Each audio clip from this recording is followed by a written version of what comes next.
নিলাম, 5 মিনিট হয়ে গেল। তো দেখো ভাজিটা আমি একটু নেড়ে নিচ্ছি, নাড়িয়ে নেব। তা পাট্টাকপি ভাজিতে কি জানো, দেখো এমন পোড়া পোড়া ভাব হলে না আমার কাছ থেকে ভালো লাগে।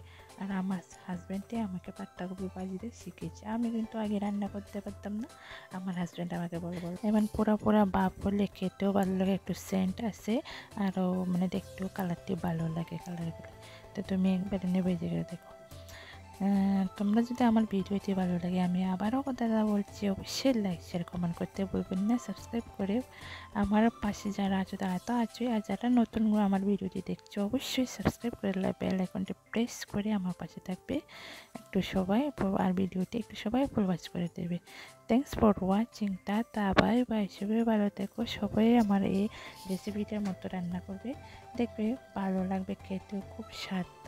মানে আমি তো এভাবে সব মানে টাইম কম লাগে এভাবে, মানে আগে আলুটাকে ভেজে নেবে, এরপরে তো দেবে। তো আমার রান্না কমপ্লিট হয়ে গেলো, তো আমি দেখে দিলাম আমার রান্না কমপ্লিট।